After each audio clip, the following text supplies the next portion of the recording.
Hello friends, कैसे हैं आप लोग। Today I am back with a question answer discussion on schedule 3 of the companies act 2013, जिसको हम लोग commonly final accounts of companies भी बोलते हैं। मैंने ऑलरेडी एक डिटेल्ड वीडियो जिसमें मैंने कॉन्सेप्ट्स को डिस्कस किया है, रिकॉर्ड भी कर दिया है। मैं उसको डिस्क्रिप्शन बॉक्स में उसका लिंक भी डाल दूंगा। बट टुडे मुझे आपके साथ एक एक लाइन आइटम को डिस्कस करना है वेरी क्विकली, ताकि आपको कोई भी लाइन आइटम एग्जाम में अगर कभी मिले तो वो नया ना लगे। तो without wasting any further time let us start with the discussion. But इससे पहले कि आप भूल जाए, मैं आपको तुरंत याद दिला देता हूं क्या होता है ये फाइनेंशियल स्टेटमेंट्स ऑफ कंपनीज। हम लोग बनाते हैं schedule 3 of the companies act 2013 के हिसाब से। वो हम लोग को एक रिजिड फॉर्मेट नहीं देता, हम लोग को इंस्ट्रक्शन, गाइडेंस एंड फॉर्मेट देता है। कुछ क्विक पॉइंट्स मैंने यहाँ पे रेडी करके रखे हैं आपके रेफरेंस के लिए। पहली बात, फाइनेंशियल स्टेटमेंट्स हम लोग बनाते क्यों है। क्लास 11 का कॉन्सेप्ट है true and fair view of the business का फाइनेंशियल पोजीशन के लिए। बट एग्जाम में कभी कभी हो सकता है वो आपके साथ गेम कर जाए। अगर आपसे फाइनेंशियल परफॉर्मेंस मांगा है तो वो statement of profit and loss है। बट अगर आपसे फाइनेंशियल पोजीशन मांगा है तो वो बैलेंस शीट है। अगर क्विकली इस चीज को समझे, परफॉर्मेंस का मतलब होता है आपने उस पर्टिकुलर ईयर में कैसा किया। तो उस पर्टिकुलर ईयर का परफॉर्मेंस अगर मुझे जानना होगा तो डेफिनेटली मुझे प्रॉफिट एंड लॉस देखना पड़ेगा।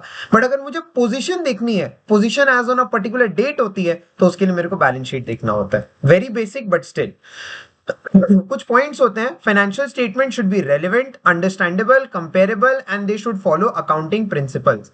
वेरी बेसिक बट थ्योरी हमें बता दिया। And balance sheet always follows the order of permanence. ये मैंने ऑलरेडी डिस्कस कर दिया कॉन्सेप्ट्स में। ऑर्डर ऑफ परमानेंस का मतलब होता है जो फिक्स्ड एसेट होता है या जो सबसे फिक्स्ड लाइबिलिटी होता है वो सबसे पहले आता है, एंड जो सबसे लिक्विड या जो सबसे इजीली रियलाइजेबल है वो सबसे लास्ट में आता है।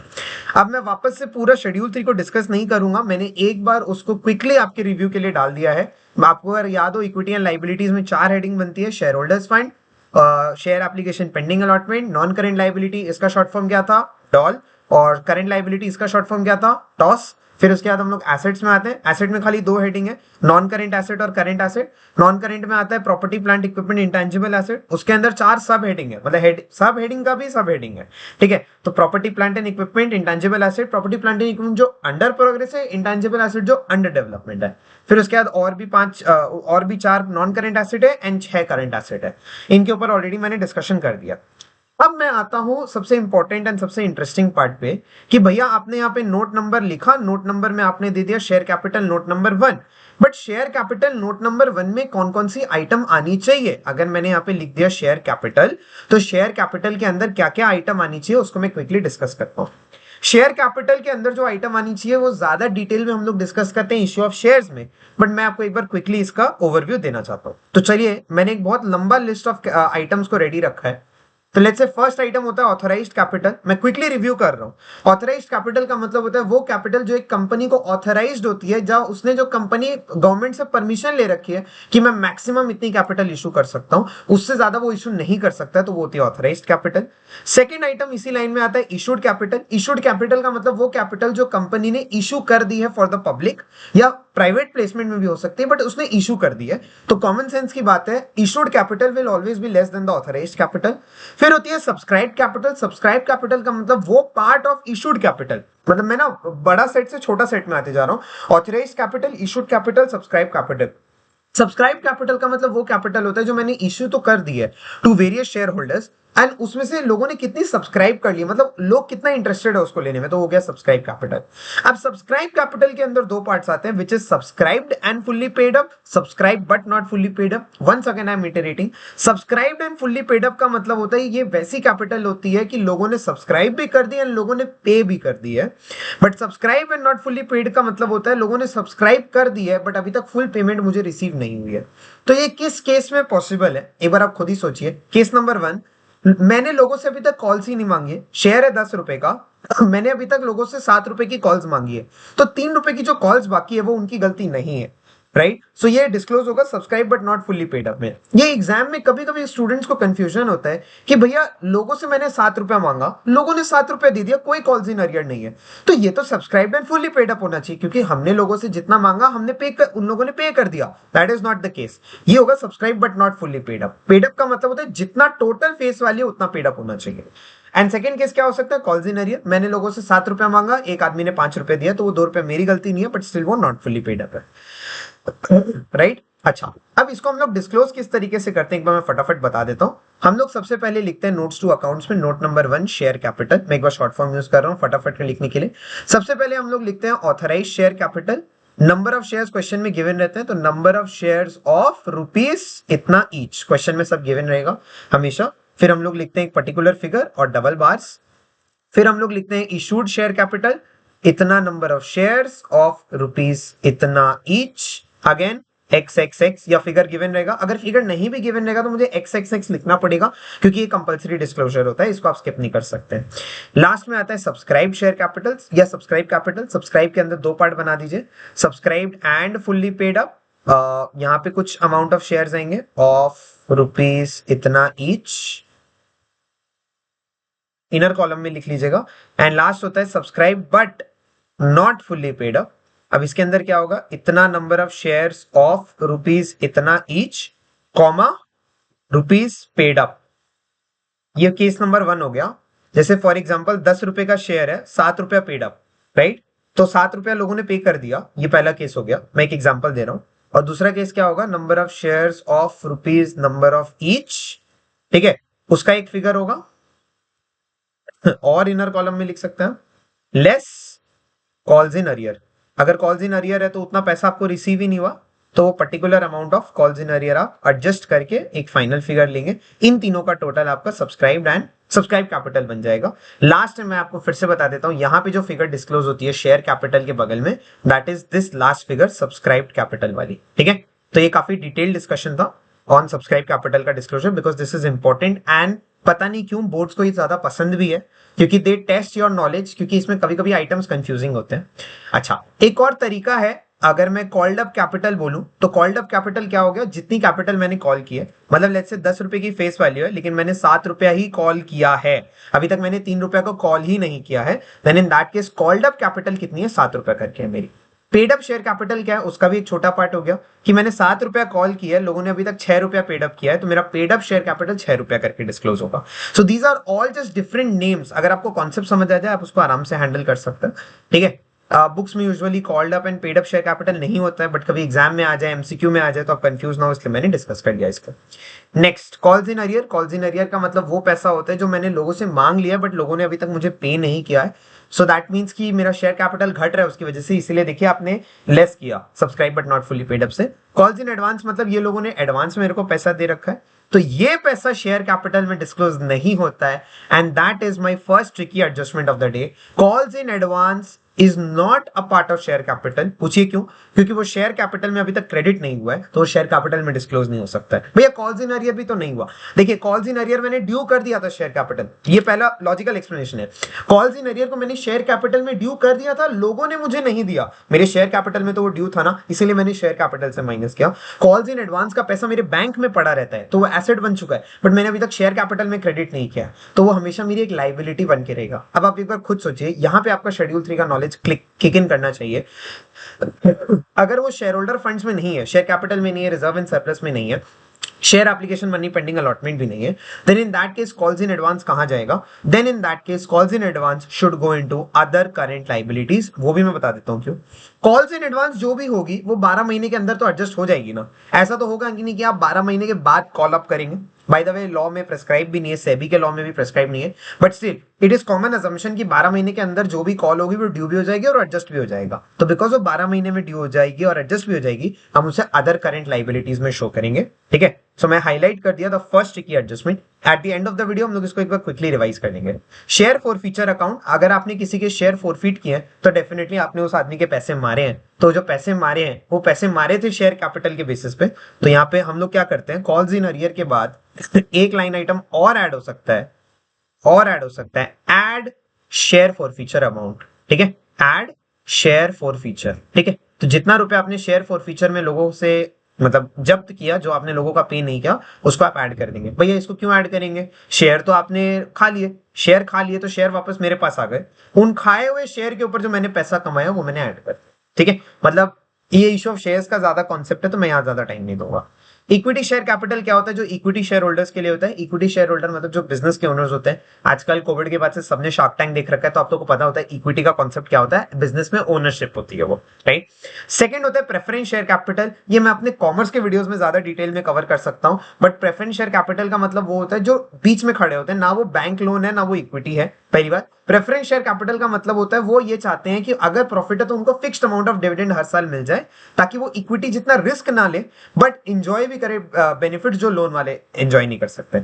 सो इक्विटी शेयर कैपिटल सबसे लास्ट में पे ऑफ होता है, क्योंकि वो सबसे ज्यादा रिस्क लेते हैं। प्रेफरेंस शेयर कैपिटल थोड़ा सा पहले पे ऑफ होता है। भैया अगर मुझे एग्जाम में प्रेफरेंस शेयर कैपिटल दिया तो उसका डिस्क्लोजर कहां होगा? क्या वो शेयर कैपिटल में होगा? जी, क्योंकि देखिए नाम में ही तो है शेयर कैपिटल, तो दोनों are part of share capital. Then in that case disclosure किस तरीके का होगा मैं बता रहा हूं। मैं सारे लाइन आइटम वापस नहीं लिख रहा, मैं लिखूंगा इक्विटी शेयर्स ऑफ रुपीज इतना ईच।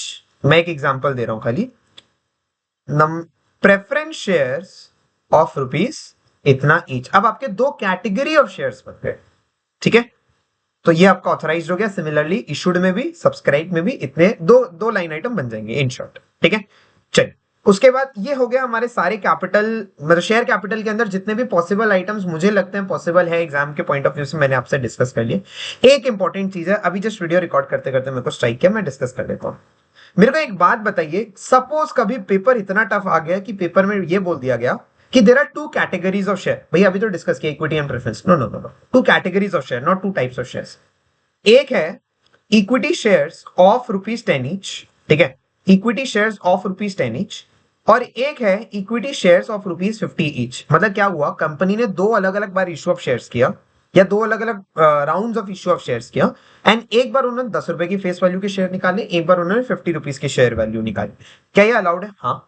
क्या आप क्वेश्चन को चैलेंज कर पाएंगे? नहीं। देन इन दैट केस क्या होगा, क्या मैं इसका फिगर, लेट्स से इसका फिगर आया 20 करोड़ रुपया और इसका फिगर आया 30 करोड़ रुपया, तो मैं ऑथराइज में क्या दिखाऊंगा? 50 करोड़ रुपया टोटल ऑथराइज कैपिटल। एकदम सिंपल है भैया। नहीं, आपको दो सेपरेट लाइन आइटम बनाना पड़ेगा। व्हाई? बिकॉज इन दोनों की फेस वैल्यू अलग है, ठीक है। सिंपली बिकॉज इन दोनों की फेस वैल्यू अलग है। जैसे आपने इक्विटी और प्रेफरेंस के लिए दो लाइन आइटम बनाया, आपको यहां पे भी दो लाइन आइटम बनाना पड़ेगा। ASC equity shares of rupees 10 each, तो आप यहां लिखेंगे 20। मैं अज्यूम कर रहा हूं सारे फिगर्स करोड़ में है। Equity shares of rupees 50 each, 30, total 50। एकदम सिंपल, ठीक है। चलिए नेक्स्ट पे आते हैं। अब ये जो सारे आइटम्स मैंने इतने सारे लिखे हैं ना सोच सोच के, ये सारे आइटम आपके रिजर्व एंड सरप्लस के लिए, ठीक है। एंड रिजर्व एंड सरप्लस का दिक्कत क्या है, आप लोगों को रिजर्व एंड सरप्लस में नाम बता देते हैं सारे रिजर्व के, बट ये नहीं समझाते रिजर्व एंड सरप्लस काम कैसे करता है। तो थोड़ा सा वेट कीजिए, इस वीडियो के सेकंड पार्ट में जब मैं statement of profit and loss को डिस्कस करूंगा, वहां पे आपको समझ आ जाएगा। बट क्या क्या अलग अलग नाम हो सकते हैं देख लीजिए। Capital reserve, capital redemption reserve, securities premium reserve, जो आपको पता है अगर आपने कोई भी सिक्योरिटी प्रीमियम पे इशू की तो आपको मिलता है। Debenture redemption reserve, issue of debentures and redemption of debentures में आपको पढ़ने को मिलता है। Revaluation reserve, similar to what जो आप पार्टनरशिप में पढ़ते हैं वैसे कंपनीज में भी होता है, बट कंपनीज के लिए वो आपके सिलेबस में नहीं है। Share option outstanding account, basically अगर एक कंपनी ने ईसॉप इशू कर रखे, ईसॉप का मतलब होता है employ stock option plan. I am not going to much detail here. ESOPs अगर इशू कर रखे तो उसके लिए एक अलग अकाउंटिंग ट्रीटमेंट होता है, वो है। General reserve, very common easy. Surplus, SOPL, SOPL मतलब statement of profit and loss. उसका प्रॉफिट को हम लोग प्रॉफिट नहीं बोलते, उसको हम लोग सरप्लस बोलते हैं। उसके लॉस को हम लोग लॉस नहीं बोलते, डेफिसिट बोलते हैं। तो यहाँ पे प्रॉफिट ही बोला जा रहा है, ठीक है। अच्छा, third item money received against share warrants. ये मैंने आपको अच्छे से समझाया था। बेसिकली शेयर वारंट्स का मतलब ये होता है, एक ऐसा आइटम है, मैंने एक कागज के ऊपर लिख के दे दिया कि भैया ये जो ये कागज ले लो, 10 साल बाद आओ, मैं आज आपसे पैसे ले लेता हूँ, ठीक है। मैं आज आपसे पैसे ले लेता हूँ, आप मुझे 100 रुपए दे दो। मैं आपको एक कागज में प्रॉमिस लिख के देता हूँ कि आज नहीं, 10 साल बाद मैं आपको इतने नंबर ऑफ शेयर्स इतनी वैल्यू के इशू करके दे दूंगा। तो क्या हुआ, मैंने पैसा ले लिया, मैंने बैंक अकाउंट तो क्रेडिट हो गया, बैंक अकाउंट तो डेबिट हो गया। अब क्रेडिट में कुछ हुआ नहीं, टेक्निकली मैंने एक लाइबिलिटी खड़ी कर ली, तो भैया ये अदर करेंट लाइबिलिटी होना चाहिए या अदर नॉन करेंट लाइबिलिटी होना चाहिए? नहीं, मैंने लास्ट में प्रॉमिस क्या किया, इवेंचुअली 10 साल बाद 20 साल बाद क्या होगा, क्या इशू होगा, एक इक्विटी शेयर इशू होंगे। So that is the fact कि वो शेयर होल्डर फंड का ही तो पार्ट बनाना लास्ट में। प्रूडेंस या किसी भी आप कॉन्सेप्ट से सोच लीजिए, ट्रू एंड फेयर व्यू से सोच लीजिए, लास्ट में वो पैसा शेयर होल्डर का पार्ट है, वो it's not a liability, right. क्योंकि 10 साल बाद जब मैं शेयर इशू कर दूंगा उसके बाद क्या है, मेरी कोई लाइबिलिटी नहीं, वो तो इक्विटी शेयर होल्डर बन जाएगा, इसीलिए वो शेयर होल्डर फंड का पार्ट है, ही मैंने डिस्कस कर रखा है। ओके अब मैं आपको एक बार क्विकली याद दिला देता हूं, एक कॉन्सेप्ट होता था हम लोग के हाथ में which is share application money pending allotment. ये बेसिकली ये होता है share application money pending allotment में। सपोज आप क्या हुआ, शेयर एप्लीकेशन मनी आपने एक्सेप्ट किया, अब आपके पास इतना ज्यादा ओवर सब्सक्रिप्शन हो गया, मतलब आपने शेयर इशू करने थे 100, एप्लीकेशन आ गए 1000, ऐसा टाइप का सिचुएशन हो गया कि आपने प्रोराटा सिचुएशंस की, इशू ऑफ शेयर्स में ये सब डिस्कस होता है। अब आपने प्रोराटा अलॉटमेंट किया, प्रोराटा अलॉटमेंट की। अब जब आपने प्रोराटा अलॉटमेंट की, देन इन दैट केस क्या होता है, जो एक्स्ट्रा पैसा होता है उसको आप तुरंत रिफंड नहीं करते हैं, आप उसको बाद में एडजस्ट करने के लिए वेट करते हैं, राइट। वो एक अलग सिनेरियो है, उसको यहाँ कंफ्यूज मत कीजिएगा। यहां पे क्या बोला गया है, share application money pending allotment का मतलब होता है पैसा आ गया, मैंने अलॉट ही नहीं किया। भैया ऐसा अलाउड है? नहीं, अलाउड नहीं। आप खुद ही सोचिए ना, आपने 28 मार्च को इश्यू ऑफ शेयर्स निकाला, आपको पैसा रिसीव होते गया 31 मार्च तक रिसीव हुआ। अब आप अलॉटमेंट करेंगे 10 दिन बाद, 10 अप्रैल को, 31 मार्च को बैलेंस शीट खत्म होगी, ना ये पैसा शेयर होल्डर फंड में जा पाया क्योंकि आपने शेयर कैपिटल को क्रेडिट नहीं किया, ना ये पैसा मेरा लाइबिलिटी है बिकॉज ये मुझे पे ऑफ वापस करना नहीं है, तो ये पैसा मेरा क्या है, ये एक अलग ही टाइप ऑफ आइटम है, इसलिए मैं उसका अलग से डिस्क्लोजर देता हूं। But here comes our tricky item number 2. Let us say exam में एक ऐसा केस बना के दे दिया कि जो मेरा share application money pending allotment है वो रिफंडेबल है। क्या बोला मैंने? वो रिफंडेबल है। भैया ये पॉसिबल भी है, मैं बताता हूं। लेट अस से आपने 100 रुपया रिसीव किया एप्लीकेशन के टाइम पे, ठीक है, आपने 80 रुपया यूज कर लिया, यूटिलाइज कर लिया, राइट। तो ये 20 रुपया आपका, नहीं, again I am very sorry, 20 रुपया आप टोटल यूटिलाइज कर सकते हैं। 20 रुपए से ज्यादा यूटिलाइज, मतलब 80 रुपए से ज्यादा यूटिलाइज कर ही नहीं सकते। तो ये जो 20 रुपया है ये आपको रिफंड करना ही था, चाहे आज करें या कल करें। Point number 1। दूसरा केस क्या हो सकता है, आपका कंपनी मानता ही नहीं है एक्सेस एप्लीकेशन मनी में, आपका कंपनी बोलता है जितना चाहिए उतना करेंगे, प्रो राटा में हम बिलीव नहीं रखते, सारा रिफंड हो जाना है। इन केस वो रिफंड होगा, आपको पता है वो रिफंड होगा, और क्वेश्चन में लिखा हुआ है refundable share application money, then उसको आप यहां पे डिस्क्लोज नहीं कर सकते। अगर वो रिफंडेबल है तो वो मेरी लाइबिलिटी है, देन इन दैट केस वो मेरी अदर करेंट लाइबिलिटीज बन जाएगा, क्योंकि 12 महीने के अंदर ही, बहुत जल्दी रिफंड हो जाता है, 12 महीने के अंदर मुझे इस पैसे को वापस शेयर होल्डर को रिफंड करना पड़ेगा। बट अगर अभी तक अलॉटमेंट नहीं हुआ है तो आप अज्यूम करेंगे ना कि अलॉटमेंट होगा, उसके बाद देखेंगे जो होगा, वो एक अलग केस हो गया, वो इश्यू ऑफ शेयर्स वाला पार्ट हो गया। बट आपको बोला है शेयर एप्लीकेशन मनी रिफंडेबल है, default assumption non refundable. But अगर क्वेश्चन में स्पेसिफिकली बोल दिया रिफंडेबल, तो वो क्या बन गया, अदर करंट लाइबिलिटीज का पार्ट बन गया। चलिए डन, काफी हमने एक्सटेंसिव डिस्कशन कर लिया। नेक्स्ट, अच्छा, अब मैं आपको एक क्विकली एक कॉन्सेप्ट याद दिलाता हूं ऑपरेटिंग साइकिल का। ऑपरेटिंग साइकिल का मतलब होता है वो साइकिल जिसमें एक कंपनी अपना रॉ मटेरियल से लेके पूरा फिनिश्ड गुड्स बनाकर उसको डेटर से वापस कैश करती है। It's kind of a cash to cash cycle. अब इसका डेफिनेशन अलग अलग बुक्स में अलग अलग है। अब दिक्कत क्या आता है, क्वेश्चन में कभी कभी ऑपरेटिंग साइकिल मेंशन होता है किसी किसी कंपनी का, तो लेट्स से किसी ऑपरेटिंग साइकिल, किसी कंपनी का ऑपरेटिंग साइकिल 16 महीने का है, तो इसका मतलब 16 महीने is very common for it, मतलब 16 महीने लगता है उसको पूरा माल घुमा के वापस कैश बनाने के लिए। तो इन दैट केस अगर उसका डेटर 13 महीने का है, देन इन दैट केस वो उसका करंट लाइबिलिटी होना चाहिए, राइट। बिकॉज उसका अगर ऑपरेटिंग साइकिल ही 16 महीने का है तो 13 महीने तो उसके लिए बेटर है ना, तो वो करंट लाइबिलिटी शॉर्ट टर्म होना चाहिए उसके लिए। अब यहाँ पे एग्जाम में स्टूडेंट्स को कंफ्यूजन होता है, तो मैंने आप लोगों को एक चीज बताई थी, ऑपरेटिंग साइकिल अगर क्वेश्चन में मेंशन है तो देन इन दैट केस हम लोग क्या करते हैं, ऑपरेटिंग साइकिल और 12 months whichever is higher, operating cycle और 12 मंथ्स व्हिचएवर इज हायर, हमेशा हायर वाला बुद्धि लगाना होता है। बट अगर क्वेश्चन साइलेंट है then in that case default हम लोग क्या मानते हैं, 12 महीने वाला केस मानते हैं, ठीक है। भैया मेरा ना कंपनी का ऑपरेटिंग साइकिल 9 महीना है, इग्नोर करना है, क्यों, ऑपरेटिंग साइकिल 9 मंथ्स और 12 मंथ्स व्हिचएवर इज हायर, तो हम लोग 12 मंथ्स अज्यूम करते हैं, ठीक है। तो इसके क्या है, अब मुझे नहीं पता, बोर्ड कुछ भी कर सकता है, तो ऑपरेटिंग साइकिल के कुछ वो होते हैं, अलग अलग तरीके होते हैं बोलने के, उसको मैंने यहाँ पे मतलब बुक की भाषा को थोड़ा सा सिंप्लीफाई करने का कोशिश किया है। Liability held primarily for the purpose of being traded, नाम से समझ आ रहा है, इसको मैं लॉन्ग टर्म लाइबिलिटी या लॉन्ग टर्म एसेट, ये एसेट के लिए भी एप्लीकेबल है, लॉन्ग टर्म एसेट या लॉन्ग टर्म लाइबिलिटी मेरा प्लान ही नहीं है। अब मेरा प्लान ही है कि मैं इसको ट्रेड करूंगा, अगर मेरा प्लान ही है मैं इसको ट्रेड करूंगा तो मेरा करंट लाइबिलिटी या करंट एसेट होगा। लाइबिलिटी और again asset expected to be settled in the company's normal operating cycle, जो मैंने भी आपको एक्सप्लेनेशन दिया, वो करंट हो जाता है। अच्छा, उसके बाद बहुत सारे लाइन आइटम्स आते हैं, कौन से, अब हम लोग घुस चुके हैं नॉन करंट लाइबिलिटी में। नॉन करंट लाइबिलिटी के अंदर क्या क्या आता है, सबसे पहले आता है डॉल, डॉल शॉर्ट फॉर्म होता है, सब डॉल का सबसे पहला पार्ट होता है डेफर्ड टैक्स लाइबिलिटी। बेसिकली मेरा अकाउंटिंग इनकम और टैक्सेबल इनकम अगर अलग अलग होता है तो उसकी वजह से डेफर्ड टैक्स एसेट या डेफर्ड टैक्स लाइबिलिटी क्रिएट होता है। हमेशा याद रखना बैलेंस शीट में खाली एक ही चीज पॉसिबल है, डेफर्ड टैक्स एसेट या डेफर्ड टैक्स लाइबिलिटी दोनों एक साथ नहीं आ सकता है। भैया क्या एग्जाम में आ सकता है, क्या मालूम। लेट्स से मेरा डेफर टैक्स एसेट है 100 रुपया, मेरा डेफर टैक्स लाइबिलिटी है 70 रुपया, तो देन इन दैट केस क्या होगा, डेफर टैक्स एसेट नेट कितना हुआ 30 रुपया, तो मैं खाली डेफर टैक्स एसेट डिस्क्लोज करूंगा नीचे यहाँ पे ये वाला, ठीक है 30 रुपया करके। ऐसा नहीं हो सकता कि यहाँ पे 70 रुपया डिस्क्लोज किया ऊपर में और नीचे 100 रुपया डिस्क्लोज किया। नेट का मतलब होता है खाली एक ही चीज पॉसिबल है। अच्छा next long term borings. Long term borings का मतलब होता है जो मैंने एग्जांपल दे रखे हैं, बॉन्ड्स, डिवेंचर्स। सपोज आपने फिक्स डिपॉजिट कर रखी है, फिक्स डिपॉजिट का मतलब है कंपनी ने फिक्स डिपॉजिट ले रखी है किसी से, ठीक है। आप खुद ही सोचिए आपके दिमाग में क्या आता है, एफडी, एफडी तो मेरा एसेट होता है, एफडी तो बैंक में जाता है। ये एफडी का मतलब हो गया ये लाइबिलिटी में डिस्क्लोज हो रहा है, मतलब ये हमने किसी से फिक्स डिपॉजिट लिया है, किसी ने हमें ट्रस्ट करके फिक्स डिपॉजिट दे रखा है, तो मेरे लिए तो ये लाइबिलिटी हो गया ना। जैसे मैंने पैसा बैंक में जमा किया, मेरे लिए एसेट है बट बैंक के लिए तो लाइबिलिटी है ना, वही कॉन्सेप्ट है। Deposits by public, again same मतलब हो गया, ठीक है। अब सबसे interesting, premium on redemption of debentures. ये इशू ऑफ डिवेंचर्स में बहुत ज्यादा कनेक्ट हो रहा है, बट स्टिल मैं आपको बता देता हूँ।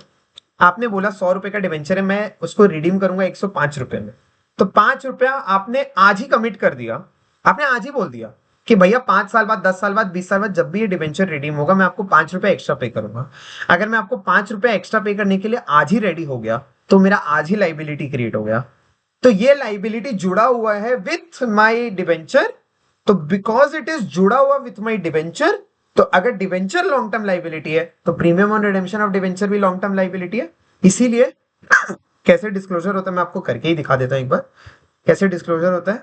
सपोज मैंने डिस्क्लोज किया long term borings, long term borings में मैं लिखूंगा लेट्स से 10% डिवेंचर्स 500 रुपया, premium on redemption of debentures 50 रुपया, टोटल 550 रुपया। ये आपका लॉन्ग टर्म बोरिंग में डिस्क्लोज होगा, अज्यूमिंग कि खाली डिवेंचर है और कुछ भी नहीं, ठीक है। अच्छा term loan from bank, again long term borrowing है। डेफर टैक्स लाइबिलिटी एसेट मैं ऑलरेडी आपके साथ डिस्कस कर चुका हूं। अब आते हैं मेरे नेक्स्ट इंटरेस्टिंग टॉपिक के ऊपर, ट्रेड पेबल्स। भैया trade payables, are you serious, trade payables पे आप कहां से आ गए। चलिए बताता हूँ यहाँ पे क्या क्या आइटम हो गया, दिखा देता हूँ एक बार आपको। सॉरी एसेट है जी। लॉन्ग टर्म प्रोविजन अभी तक हमने डिस्कस नहीं किया, अदर नॉन करेंट लाइबिलिटी हमने डिस्कस नहीं किया, ट्रेड पेबल में एक बार पहले डिस्कस करता हूं क्यों। आइए, ट्रेड पेबल का मतलब क्या होता है।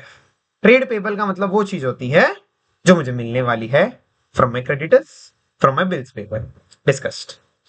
ट्रेड पेबल्स दोनों तरीके के हो सकते हैं, 12 महीने से ज्यादा हो सकता है, 12 महीने से कम हो सकता है, करेक्ट। अब अगर मेरा ट्रेड पेबल, अगर मेरा ट्रेड पेबल 12 महीने से कम का है, राइट, मतलब अज्यूमिंग के ऑपरेटिंग साइकिल यहाँ पे नहीं गिवन है तो मैंने 12 महीना अज्यूम किया है। ट्रेड पेबल्स अगर 12 महीने से कम है तो वो ट्रेड पेबल्स वहीं पे डिस्क्लोज हो जाएंगे, बोलिए हाँ या ना। अगर ट्रेड पेबल्स मेरे 12 महीने से कम है, जी very sorry there was a technical glitch, जैसा मैं आपको बता रहा था, ट्रेड पेबल्स अगर लेस देन 12 मंथ्स होता है तो मैं उसको बोलता हूं ट्रेड पेबल्स, वो तो करंट लाइबिलिटी हो गई। बट आप एक बार खुद सोच के देखिए, अगर आपका trade payables greater than 12 months है तो वो तो आपका नॉन करंट लाइबिलिटी हो गया, करेक्ट, वो आपका नॉन करेंट लाइबिलिटी हो गया। अगर वो आपका नॉन करेंट लाइबिलिटी है तो एक बार मुझे आंख खोल के बताइए, नॉन करेंट लाइबिलिटी में ट्रेड पेबल का ऑप्शन है, नहीं है। लॉन्ग टर्म बोरिंग में वो आ सकता है, नहीं। लॉन्ग टर्म प्रोविजन में आ सकता है, नहीं। डेफर्ड टैक्स लाइबिलिटी में आ सकता है, नहीं। देन इन दैट केस वो मेरा डिस्क्लोज होगा अंदर अदर नॉन करेंट लाइबिलिटीज, ठीक है। अगर आपको पता है कि वो आपका ट्रेड पेबल 12 महीने के अंदर नहीं आ पाएगा तो वो आपका नॉन करेंट लाइबिलिटी हो जाता है, ठीक है। और लॉन्ग टर्म प्रोविजन के मैंने कुछ एग्जांपल दे रखे हैं, मैंने आपको कंसेप्ट्स में ही बताया था, रिटायरमेंट बेनिफिट्स है, ग्रेचुइटी है, पेंशन बेनिफिट्स है, हो जाता है, ठीक है। अच्छा अब उसके बाद क्या आता है, टॉस। टॉस का मतलब trade payables, other current liability, short term boring, short term provision. फिर मैंने आपको बताया था लॉन्ग टर्म बोरिंग में अगर बैंक लोन आता है then in that case short term borrowing में आपका बैंक ओवरड्राफ्ट आता है। Loans which are repayable on demand, repayable on demand का मतलब क्या होता है, हमने बैंक से पैसा ले लिया, बैंक अगर रात को मेरे को फोन कर दिया कि कल सुबह मुझे पैसा दो तो मेरे को देना पड़ेगा, there is no period in this, तो it is called repayable on demand, जैसे डिमांड डिपॉजिट वैसा टाइप का केस होता है। तो loans repayable on demand is also short term boring.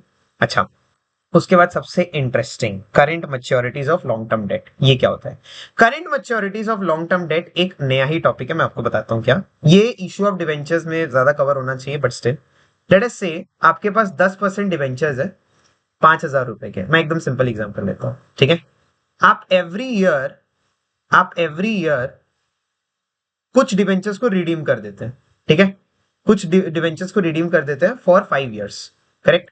मतलब हर साल आप 5 साल के लिए आप हर साल थोड़ा थोड़ा थोड़ा थोड़ा रिडीम कर देते हैं। तो इस साल कितना रिडीम होगा, 5,000 डिवाइड बाई 5, मतलब हर साल मैं आपको 1,000 रुपीज का डिवेंचर रिडीम करते हुए दिखूंगा। भैया डिबेंचर रिडीम होता है लॉन्ग टर्म बोरिंग में, डिस्क्लोज होता है। बट आप खुद सोचिए, आप बैलेंस शीट बना रहे हैं 31 मार्च 2026 को, एंड आपको पता है नेक्स्ट डिबेंचर रिडीम्शन का डेट है 15 दिसंबर 2026। मतलब नेक्स्ट बैलेंस शीट डेट 31 मार्च 2027 के पहले, मतलब 12 मंथ्स के पहले। तो ये आपका लॉन्ग टर्म बोरिंग कैसे हुआ? नॉन करेंट लाइबिलिटी क्या होता है? 12 मंथ से ज्यादा या ऑपरेटिंग साइकिल से ज्यादा, वो एक अलग, क्योंकि मैं 12 मंथ्स बोल रहा हूँ, 12 मंथ से ज्यादा। तो अगर वो आपका 12 मंथ से ज्यादा है ही नहीं तो वो आपका नॉन करेंट लाइबिलिटी में आना नहीं चाहिए, वरना डिस्क्लोजर का फायदा क्या? तो ये जो 1000 रुपया है, ये जो 1000 रुपया है, ये मेरा 12 महीने के अंदर सेटल हो जाएगा। तो ये लॉन्ग टर्म बोरिंग से मैं शिफ्ट कर दूंगा टू शॉर्ट टर्म बोरिंग। मैं बोलूंगा current मैच्योरिटीज of long term date, मतलब ये इसका नाम है, current मैच्योरिटीज of long term date. मैं शॉर्ट फॉर्म्स लिख रहा हूं 1000 रुपीज, ठीक है। और यहां पे मैं क्या करूंगा, less current मैच्योरिटीज of long term date, बहुत शॉर्ट फॉर्म लिख रहा हूं मैं, वेरी सॉरी, ठीक है। तो लॉन्ग टर्म बोरिंग में 4000 रुपया आएगा और शॉर्ट टर्म बोरिंग में 1000 रुपया आएगा। टोटल लाइबिलिटी आपका चेंज नहीं हुआ, टेंशन मत लीजिए, 5 का 5 ही है, बट उसको मैंने सही डिस्क्लोजर दिया। And this is the exact point of making schedule 3 का डिस्क्लोजर्स, ठीक है। आपको समझ आ गया होगा। Next, interest accrued and not due, interest accrued but not due. ये ट्रिकी नहीं है, बट ये बहुत सारे लोगों को पता नहीं होता क्या होता है बेसिकली। लेट अस से accrued and due, accrued but not due. यहाँ पे दो वर्ड निकल के आते हैं। सबसे पहला वर्ड निकल के आता है एक्रूड, एंड दूसरा वर्ड निकल के आता है ड्यू। एक्रूड का मतलब होता है वो पैसा एक्रू कब हो रहा है। एक्रू का मतलब क्या होता है, लेट्स से मैं ट्यूशन पढ़ाता हूँ, ठीक है, या लेट्स से मैं कहीं जॉब करता हूँ। मैं एग्जाम्पल अच्छा लेता हूँ, लेट्स से मैं कहीं जॉब लेता हूँ, ठीक है। अब मेरी जो सैलरी है वो आती है 30 तारीख को, राइट। बट मेरी सैलरी एक्रू तो रोज कर रही है ना, मेरी सैलरी तो रोज एक्रू कर रही है। मैं एक दिन काम किया, मेरी एक दिन की सैलरी एक्रू हो गई, 2 दिन काम किया, मेरी 2 दिन की सैलरी एक्रू होगी, तीसरे दिन काम किया, तीसरे दिन की सैलरी एक्रू की, चौथा दिन, पांचवा दिन, छठा दिन, ऐसे डॉट डॉट डॉट चलते जाएगा। बट क्या कंपनी मुझे रोज पे करती है दिहाड़ी? ऐसा तो है नहीं। कंपनी क्या करती है, at the end of the month मुझे पे करती है, क्योंकि वो ड्यू है at the end of the month. Due का मतलब होता है when the liability arises to pay. Due का मतलब होता है लाइबिलिटी कब अराइज होता है पे करने का। और एक्रूड का मतलब होता है जब वो एक्रूअल हो रहा है। एक्रूअल का कोई बेटर वर्ड मुझे अभी हिट नहीं कर रहा है, या लेट्स से वो, मैं एक्रूअल ही बोलूंगा, कब मेरे खाते में चढ़ रहा है, इन शॉर्ट में बोलना चाहता हूँ, राइट। जैसे फॉर एग्जांपल आपका जो इंटरेस्ट होता है, लेट्स से आपने किसी से बैंक लोन ले रखा है, बैंक से आपने बैंक लोन ले रखा है, तो अगर आपने बैंक लोन ले रखा है तो आपका इंटरेस्ट रोज एक्रू हो रहा है। रोज जितना दिन आप पेमेंट नहीं कर रहे, रोज आपका इंटरेस्ट जुड़ते जा रहा है, जुड़ते जा रहा है, जुड़ते जा रहा है। बट रोज आपके पास कोई वसूली भाई करने नहीं आ रहा है कि भाई मेरे को मेरा इंटरेस्ट दे, भाई मेरे को मेरा इंटरेस्ट दे, राइट। जब वो ड्यू होता है महीने के अंत में, जब ईएमआई जाती है, या लेट्स से आप 6 महीने में एक बार या साल में एक बार पे करते हैं, जिस दिन वो ड्यू होता है ना, उस दिन वो होता है इंटरेस्ट एक्रूड एंड ड्यू, ठीक है, कि मतलब वो ड्यू भी हो गया। और जब तक वो ड्यू नहीं है तो interest accrued but not due. Interesting चीज है, देखिए एक्रू तो हमेशा होता रहेगा, इसलिए देखिए नॉट एक्रूड कभी नहीं बोला गया, एक्रूड। ड्यू है कि नहीं है? अच्छा, अगर आपको एक्सप्लेनेशन समझ आ गया तो इंटरेस्ट एक्रूड एंड ड्यू क्या होगा, मेरा करंट लाइबिलिटी होगा, तो ये बन जाएगा, अदर करंट लाइबिलिटीज, क्योंकि लॉन्ग टर्म बोरिंग नहीं है, लॉन्ग टर्म प्रोविजन नहीं है, डेफर्ड टैक्स नहीं है। Interest accrued but not due क्या हो जाएगा, non current liability, other non current liability, क्योंकि ये लॉन्ग टर्म बोरिंग नहीं है, लॉन्ग टर्म प्रोविजन नहीं है। सॉरी मैं थोड़ा मिक्स कर दिया था, बट आप समझ जाइए, ठीक है। अच्छा, income received in advance, easy है, मतलब आपने किसी से इनकम एडवांस में रिसीव कर रखी है, ये ट्रेड पेबल नहीं है, ये शॉर्ट टर्म बोरिंग नहीं है, शॉर्ट टर्म प्रोविजन नहीं है, तो ये अदर करेंट लाइबिलिटी है। अनपेड डिविडेंड और अनक्लेम डिविडेंड, हाँ अनक्लेम थोड़ा सा कंफ्यूजिंग हो जाता है लोगों को। कंपनी हूं, मैंने कंपनी डिविडेंड डिक्लेयर किया, मेरे पास लोग ही नहीं आए कलेक्ट करने के लिए। भैया ऐसे कैसे पॉसिबल है, कंपनी तो बैंक में भेजता है। Good one. पहले के टाइम पे पोस्ट लेटर में चेक जाते थे, लोगों ने एक्सेप्ट नहीं किया, लोगों ने घर बदल लिया, एड्रेस नहीं चेंज किया। भैया अब तो सब ऑनलाइन होता है, डिजिटल होता है, बैंक में तुरंत पैसा आता है। बैंक अकाउंट चेंज हो गया, बैंक अकाउंट बंद हो गया, और कंपनी को कोई इंटीमेशन नहीं मिला, मतलब शेयर होल्डर ने कुछ बताया नहीं कि अब मेरा नया बैंक अकाउंट या मेरा नया एड्रेस क्या है। तो इस केस में क्या होता है, कंपनी अब उस पैसा को खा नहीं सकती है, क्योंकि शेयर होल्डर तो किसी भी दिन रात को उठ के आ जाएगा, तो वो अनक्लेम डिविडेंड होता है। अगेन वो करेंट लाइबिलिटी, क्योंकि वो किसी भी दिन आ सकता है मेरा शेयर होल्डर, तो वो अदर करेंट लाइबिलिटी होता है, ठीक है। Calls in advance already discussed, other current liability मैंने 2 बार लिख दिया ताकि आप लोग कंफ्यूज ना हो, ठीक है। अच्छा, अनपेड मच्योर डिपॉजिट और डिवेंचर्स, ये भी मेरा अदर करेंट लाइबिलिटी में भी आ सकता है, ये शॉर्ट टर्म बोरिंग में भी आ सकता है। नहीं sorry, this is other current liability होगी, सॉरी मैं क्यों कंफ्यूज कर दिया आप लोग को। अनपेड मच्योर डिपॉजिट, नाम से क्या दिख रहा है, डिपॉजिट मच्योर हो चुका है, मैंने अभी तक पे नहीं किया है, कोई भी रीजन हो सकता है, मेरे पास फंड नहीं है, अभी तक ड्यू नहीं है, ड्यू भी तो हो सकता है, बट मैच्योर्ड है तो मैं अज्यूम कर रहा हूँ ड्यू है, लोग आए नहीं मेरे पास कलेक्ट करने के लिए। फॉर एग्जाम्पल आपने बैंक में एफडी की, बैंक की एफडी 25 दिसंबर को वो हो जाती है, आपकी कंप्लीट हो जाती है। आप 25 दिसंबर 26 दिसंबर गए नहीं, आपको अचानक 13 फरवरी को याद आया कि भैया मेरे पास तो एक बैंक एफडी पड़ी थी, मैंने अभी तक ली नहीं। तो बैंक के लॉजिक से सोच के देखिए, बैंक बोलेगा यार आया नहीं, अब ये तो कभी भी आ जाएगा, उस दिन मेरे को पैसे निकालने पड़ेंगे, तो ये तो 12 महीने क्या तुरंत ही वो हो सकता है, तो ये अदर करेंट लाइबिलिटी हो गया, क्योंकि ना ये शॉर्ट टर्म बोरिंग है, ना ये शॉर्ट टर्म प्रोविजन है, ना ये ट्रेड पेएबल है। ठीक है। Excess application money due for refund already discussed. Provision for tax short term provision होता है, and this is the only place जहां पे शॉर्ट टर्म प्रोविजन हिट करते हैं। दो ही केस हो सकता है, देखिए शॉर्ट टर्म प्रोविजन में या तो प्रोविजन फॉर टैक्स आएगा, ठीक है, या फिर लेट अस से जैसे मैंने आपको यहां पे समझाया ना, लॉन्ग टर्म बोरोइंग जो थोड़ा सा मच्योर होने वाला है, तो उसी तरीके से लेट से आपका एक 10,000 रुपए का पेंशन का फंड है 10 एम्प्लॉइज के लिए, तो एक एम्प्लॉय के लिए 1,000 रुपया था। अब एक एम्प्लॉय 12 महीने में रिटायर कर जाएगा, आपको पता है आज नहीं कर रहे, 6 महीने में वो रिटायर कर जाएगा, तो अब मुझे 6 महीने के अंदर पेमेंट करनी है, तो ये जो मैंने प्रोविजन बनाया वो 10,000 में से 1,000 में लॉन्ग टर्म प्रोविजन से हटा के शॉर्ट टर्म प्रोविजन में डाल दो। ठीक है, तो ये दो ही केस होता है शॉर्ट टर्म प्रोविजन। चल नेक्स्ट, लाइबिलिटी हो गया। Liability is actually where the difficulties, assets are easy. अच्छा, arrears of fixed cumulative preference dividends, ये अगर आपने कॉमर्स पढ़ा है आपको तुरंत समझ आ जाएगा। प्रेफरेंस डिविडेंड मेरा फिक्स होता है, ठीक है, मतलब अगर मेरा प्रॉफिट हुआ है तो मेरे को प्रेफरेंस डिविडेंड देना ही पड़ेगा, I don't have a choice. Cumulative का मतलब होता है वो जुड़ते जाता है, फिक्स का मतलब ऑफ कोर्स प्रेफरेंस का डिविडेंड फिक्स्ड ही होता है। अरियर्स का मतलब क्या होता है कि मैंने अभी तक पे नहीं किया है, तो ये भी मेरा अदर करेंट लाइबिलिटी में आ जाता है।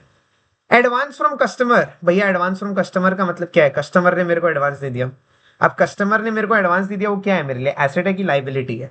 अगर आपको लग रहा है एसेट है तो आप गलत सोच रहे हैं। कस्टमर ने आपको एडवांस दिया तो बाद में वो गुड्स देगा, बाद में तो वो गुड्स ले लेगा ना, तो इन द सेंस वो लाइबिलिटी हुआ ना, जब तक वो पैसा का मैं काम नहीं कर रहा हूं वो मेरा इनकम नहीं बना। आप समझे नहीं? फॉर एग्जाम्पल लेट अस से मैं एक पर्सन हूं, मैंने एक दूसरे पर्सन से क्या किया, 100 रुपया एडवांस दे दिया, मैं बोला भाई सुन, कल मैं यहाँ पे आऊंगा कुछ एक पर्टिकुलर सामान खरीदने, तो तू 100 रुपया रख। अब जब तक मैं वो सामान बेच नहीं रहा हूं, मतलब जब तक ये सामान ये बेच नहीं रहा है दूसरा बंदा, 100 रुपया इसकी इनकम नहीं बन सकती है। करेक्ट? इनकम कब बनती है?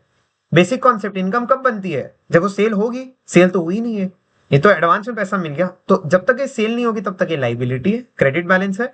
जैसे ही ये खत्म हो जाएगी ये इसकी इनकम बन जाएगी, क्रेडिट बैलेंस। ठीक है, बहुत बेसिक्स ऑफ अकाउंटिंग है, बट मैंने आपको बता दिया। अब आते हैं एसेट्स के ऊपर। एसेट्स के ऊपर फर्स्ट आइटम क्या होता है, याद कीजिए, बिना बिना अपनी कॉपी में देखे याद कीजिए, property plant and equipment and intangible assets. उसके अंदर चार बच्चा हेडिंग होती है, property plant and equipment fixed assets वाला, intangible assets capital work in progress, मतलब प्रॉपर्टी प्लांट एंड इक्विपमेंट जो बन रहा है, या इंटेंजिबल अंडर डेवलपमेंट। तुरंत उसके एग्जांपल्स देख लेते हैं। Land, building, plant and machinery, furniture and fixture, computer, office equipment, ये हो गया आपका पीपीई वाले examples. Goodwill, computer software, trademark, patents, copyrights, mining rights, design, licences, ये क्या हो गया आपका इंटेंजिबल एसेट। एक मैंने बहुत फनी चीज देखा, मेरे को पता नहीं था this is also an intangible asset. There is a thing called recipe, recipe is also an intangible asset. Because आप खुद सोच के देखिए, आपने कोई बहुत स्पेसिफिक यूनिक रेसिपी बनाया, आप उसको इंटेंजिबल एसेट बना के उससे आप करोड़ों छाप सकते हैं। आप, मैं एक एग्जांपल देता हूं, लेट्स से डलगोना कॉफी। अगर आपको याद होगा कोविड में डलगोना कॉफी एक बहुत चला हुआ था, राइट? तो डलगोना कॉफी जिसने भी बनाया होगा, अगर उसने उसको प्रॉपरली पेटेंट, ट्रेडमार्क या रेसिपी को इंटेंजिबल बना लिया होगा, उसने काफी पैसे छापे होंगे, I am not kidding, right? अच्छा, next, investment in property.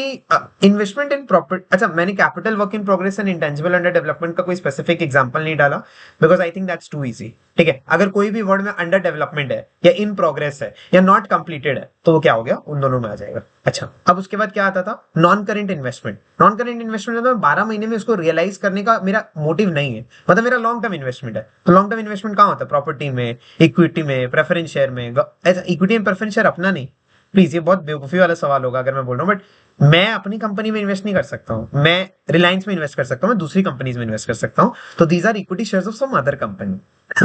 Government या ट्रस्ट का सिक्योरिटीज या बॉन्ड्स। ठीक है। अच्छा, डिवेंचर्स, बॉन्ड्स, म्यूचुअल फंड्स, देखिए वही सेम, मतलब मैं किसी के डिवेंचर्स, बॉन्ड्स, म्यूचुअल फंड्स में भी इन्वेस्ट कर सकता हूँ, ये एक ही लाइन आइटम है, ये दो अलग लाइन आइटम है। अच्छा, कैपिटल एडवांसेस। कैपिटल एडवांसेस क्या होता है भैया, लेट्स से मैं एक बिल्डर हूँ, ठीक है, लेट्स से मैं एक बिल्डर हूं, और ये एक आदमी है जिसने सीमेंट सप्लाई करता है मेरे को, ठीक है, सीमेंट सप्लायर है। मैं एक बहुत स्पेसिफिक एग्जांपल ले रहा हूँ, सोचिएगा। क्या होता है ना, सीमेंट के दाम बहुत महंगे होते हैं, तो थोड़ा सा भी फ्लक्चुएशन, एक 5% का भी फ्लक्चुएशन कॉस्ट बहुत बढ़ा देता है, ठीक है। तो बिल्डर सीमेंट सप्लायर को क्या बोलेगा कि भाई एक बात सुन मेरी, तेरे पास मैं एक काम करता हूं, मैं तेरे को आज की आज 15 करोड़ रुपए ट्रांसफर कर देता हूं, ठीक है। सीमेंट सप्लायर बोलेगा है क्यों, बोले भाई देख मेरे को over the course of next 2 years 5 ton या 50 टन सीमेंट चाहिए, ठीक है। अब मेरे को नहीं पता उस समय क्या भाव होंगे, तो आज ही हम एक कॉन्ट्रैक्ट करके प्राइस लॉक कर देते, मैं तेरे को तुरंत कैश दूंगा। भैया वो पागल है, सीमेंट सप्लायर क्यों एक्सेप्ट करेगा? 15 15 करोड़ रुपए आज उसको 2 साल के, जो 15 करोड़ रुपए थे वो उसको आज ही मिल गए। आप खुद सोच के देखिए उसके लिए बेनिफिट है कि नहीं, उसका कैश फ्लो कितना बढ़ गया, राइट। अगेन कैश फ्लो से इंटरलिंक हो गया, एनीवेज, तो वो एक्सेप्ट कर लेता है। अब देखिए, तो अभी जस्ट मैंने ये चीज डिस्कस किया था, सीमेंट सप्लायर के लिए क्या बन गया, एडवांस फ्रॉम कस्टमर, ये उसके लिए लाइबिलिटी बन गया, ठीक है। डिपेंडिंग ऑन द नेचर, यहाँ पे 2 साल का अग्रीमेंट है तो वो अदर नॉन करेंट लाइबिलिटी हुआ, बट अगर वो शॉर्ट टर्म होता खाली 6 महीने के लिए तो ये अदर करेंट लाइबिलिटी हुआ। बट अब आप दूसरे पर्सपेक्टिव से सोच के देखिए, बिल्डर के केस में क्या है, बिल्डर ने तो कैपिटल एडवांस दे दिया, तो ये उसके लिए कैपिटल एडवांस हो गया। ये कहां पे डिस्क्लोज होता है, long term loans and advances. ये जो नॉन करेंट इन्वेस्टमेंट का नेक्स्ट आइटम क्या था, long term loans and advances, ठीक है। सेकेंड आइटम देख लीजिए, long term advance to suppliers. ये जो एग्जांपल था ये था long term advances to suppliers. Capital advances का और एक एग्जांपल क्या हो सकता है, लेट्स से आप है, ठीक है। अब आपने पढ़ाई वढ़ाई कर ली, अब आप एक घर खरीदना चाह रहे हैं, तो आपने घर खरीदने के लिए कुछ एक पर्टिकुलर अमाउंट ऑफ पैसा उसके बिल्डर को एज कैपिटल एडवांस दे दिया, तो वो होता है। इन शॉर्ट अगर मैं बोलूं, अगर आपके नॉर्मल बिजनेस में ट्रेड में हो रहा है तो वो long term advance to supplier, but अगर आप एक एसेट के लिए एडवांस दे रहे हैं तो वो कैपिटल एडवांस है, नथिंग एल्स। दोनों एक ही जगह डिस्क्लोज होता है, ठीक है। अच्छा, आपने किसी कंपनी को लोन दिया, फिर से सुनिए, आपने किसी कंपनी को लोन दिया तो वो आपका एसेट है, तो वो कहां आएगा, long term loans and advances में आएगा या short term loans and advances में आएगा, डिपेंडिंग ऑन द कि वो कब रीपे होता है।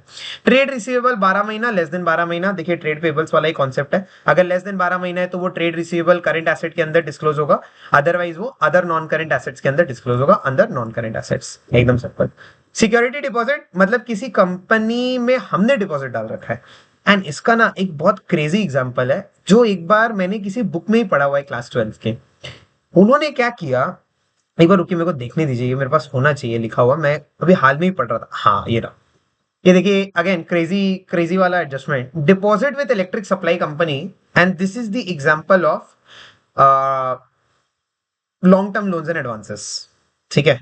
Long term loans and advances है, कैसे ये long term loans and advances कैसे हो सकता है, just a second. Yes, so continuing back, there was another technical glitch, sorry for that.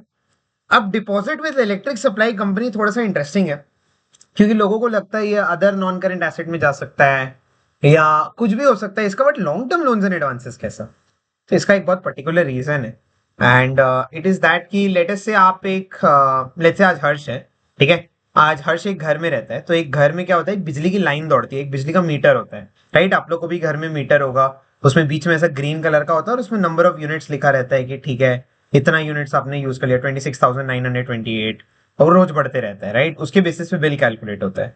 तो क्या होता है ना, जो बिजली विभाग होता है, मतलब जो इलेक्ट्रिसिटी वाला कंपनी होता है, वो फर्स्ट डे जब आप पहली बार कनेक्शन का रिक्वेस्ट के लिए फॉर्म डालते हो, चाहे ऑनलाइन या ऑफलाइन, वो आपसे कुछ पैसा डिपॉजिट मांग लेता है, लेट्स से 10,000 रुपया, 20,000 रुपया। वो सिक्योरिटी डिपॉजिट होता है कि लेट्स से आपने बिजली की लाइन तोड़ दी, आपने कुछ चोरी किया, आपने कुछ घपला किया, तो वहां से डिडक्ट हो जाता है। अब ये जो डिपॉजिट है, या फिर मैं बताऊं, बहुत सारे स्कूल्स में जो स्कूल्स होते हैं बहुत सारे, उनमें क्या होता है, जब आप फर्स्ट टाइम एडमिशन कराते हो, चाहे आप क्लास 11 में जाओ, क्लास 12 में जाओ, या क्लास प्रिपरेटरी केजी वो सब में जाओ, आपसे एक सिक्योरिटी डिपॉजिट ले लेते हैं, 1 लाख रुपया, 2 लाख रुपया सिक्योरिटी डिपॉजिट की, ठीक है आप जब तक ये स्कूल में है आपको ये पैसा मतलब स्कूल के पास डिपॉजिटेड रहेगा। अब आप एक बार कंपनी के पॉइंट ऑफ व्यू से सोचिए, कंपनी ने जो 1,20,000 रुपया बिजली विभाग को दिया, वो उसने एक लॉन्ग टर्म एडवांस ही तो दिया, बिकॉज ये पैसा उसको वापस मिल जाएगा, राइट। ये पैसा उसको वापस मिल जाएगा, इसीलिए हम लोग इसको long term loans and advance बोलते हैं, क्योंकि ये 12 महीने में नहीं मिलेगा। अब देखिए बिजली विभाग से पैसा कब मिलता है, ये मैंने अपने सीए के प्रिपरेशन के दौरान समझा था। बिजली विभाग से पैसा कब मिलता है, जब आप बिजनेस बंद कर देंगे, या जब आप बिजनेस क्या लोकेशन चेंज कर देंगे, तो वो क्या आपको पता होता है 12 महीने में आप बिजनेस बंद करने वाले हैं, राइट। सबसे पहला अजम्पशन जो हम लोग अकाउंट्स में सीखते हैं वो क्या होता है? गोइंग कंसर्न अजम्पशन, कि भाई बिजनेस चलते रहेगा चलते रहेगा चलते रहेगा। अब अगर आप बोल रहे हैं कि 12 महीने में बिजनेस ही बंद हो जाएगा तो गोइंग कंसर्न फेल हो गया, तो ये सारे अकाउंटिंग कॉन्सेप्ट्स में बहुत सारा चेंज हो जाता है अगर गोइंग कंसर्न फेल हो जाता है तो इसीलिए वो लॉन्ग टर्म एडवांस के अंदर फॉल करता है। क्या, sorry, advance to subsidiary same, long term loans and advances. Subsidiary का मतलब होता है मेरा बच्चा कंपनी, मतलब मैं अगर किसी कंपनी का ओनर हूं, पेरेंट हूं, तो वो मेरा सब्सिडरी। होल्डिंग कंपनी अगर मैं हूं तो मेरा सब्सिडरी। जैसे Reliance is a larger company, Jio is a subsidiary company. Reliance एक बड़ा ब्रैकेट या अम्ब्रेला है, उसके अंडर जियो एक बच्चा है, ठीक है। अब ये marketable security is a part of cash and cash equivalents, ठीक है। कैश एंड बैंक बैलेंसेस बोलते हैं आजकल उसको। मैं रिसेंटली देख रहा था, थोड़ा सा डिस्क्लोजर चेंज हुआ है। मार्केटेबल सिक्योरिटी हो गया, या मैंने वहां पे डिस्कस किया था कॉन्सेप्ट में, ऐसा चीज जो 3 महीने के अंदर हो सकता है वो कैश एंड बैंक बैलेंसेस में आता है, अदरवाइज वो करंट इन्वेस्टमेंट में आता है। अब आप बोलेंगे भैया आपने कुछ आइटम्स को डिस्कस नहीं किया है, अभी भी कुछ आइटम रह गए, क्या रह गया भैया? देखिए, नॉन करेंट इन्वेस्टमेंट हो गया, long term loans and advances हो गया। अगर वो long term loans and advances नहीं है, या वो 12 महीने में रियलाइज होगा, वो शॉर्ट टर्म एडवांसेस हो जाएगा। अगर वो करेंट इन्वेस्टमेंट 12 महीने के अंदर रियलाइज होगा, या आपका पर्पज ही है कि आप उसको खरीद के बेचेंगे, वो शॉर्ट टर्म ट्रेडिंग जो आजकल ट्रेंड में चला हुआ है, तो वो करेंट इन्वेस्टमेंट हो गया। डेफर टैक्स में आपको ऑलरेडी समझा चुका हूं। ट्रेड रिसीवेबल आपको ऑलरेडी पता है। इन्वेंट्रीज का मतलब क्या होता है? तो स्टॉक होता है। इन्वेंट्रीज के ऊपर एक छोटा सा नोट है, मैं आपको नीचे बताऊंगा। और जो यहाँ पे फॉल नहीं करता वो अदर नॉन करेंट एसेट या अदर करेंट एसेट है। एसेट इजी है, मैं आपको बार बार बोलता हूँ, ठीक है। अब आइए, अब कुछ इंटरेस्टिंग पार्ट्स पे आते हैं, ठीक है, जो हमने बीच में स्किप कर दिए थे, बट एक बार इसको कंप्लीट ही कर लेते हैं इसको। मॉर्गेज लोन का मतलब क्या होता है? मॉर्गेज लोन का मतलब होता है आपने एक ऐसा लोन ले रखा है, share for future already discussed है। मॉर्गेज लोन का मतलब क्या होता है? आपने एक ऐसा लोन ले रखा है जिसके अगेंस्ट आपने अपनी कोई एसेट दे रखी है। फॉर एग्जाम्पल, आपने लेट्स से अपनी हायर एजुकेशन के लिए लोन लिया और आपने अपना घर गिरवी कर दिया, तो वो लोन के अगेंस्ट में कोलैटरल गया। अब ये इंटरेस्टिंग क्यों है मैं आपको बताता हूं। लेटेस्ट से कभी कभी ये डिस्क्लोजर में आ सकता है क्वेश्चन में, कि आपने क्या किया, आपने 10% डिवेंचर्स इशू किया, या 10% बैंक लोन, एकदम सिंपल रखते हैं, ठीक है। आपको ये ट्रायल बैलेंस में गिवन है, ठीक है। ट्रायल बैलेंस में गिवन है 10% बैंक लोन है 20 लाख रुपए का। एंड आपको एडजस्टमेंट्स में गिवन है, ठीक है, कि एडजस्टमेंट्स में आपको एडजस्टमेंट नंबर 1 गिवन है, कि बैंक लोन के लिए, ठीक है, मैं एकदम शॉर्ट में लिख रहा हूं, बैंक लोन के लिए आपने अपनी मशीनरी जो कि 15 लाख की है उसको मॉर्गेज कर रखा है, ठीक है। 15 lakh is irrelevant, please, 15 lakh is irrelevant. 15 lakh की जगह वो 25 लाख भी हो सकता है, 30 लाख भी हो सकता है, 1 करोड़ भी हो सकता है। तो अब क्या होगा, जब लॉन्ग टर्म बोरिंग्स के अंदर आप डिस्क्लोजर देंगे तो आप बोलेंगे 10% बैंक लोन, ठीक है, 10% bank loan, non current liabilities long term borrowings 20 lakh रुपया। एंड आप ब्रैकेट में लिखेंगे मशीनरी वर्थ या machinery of ₹15 lakh has been kept as collateral, ठीक है, has been kept as collateral या सिक्योरिटी या मॉर्गेज, ठीक है। ये तरीका होता है डिस्क्लोजर का।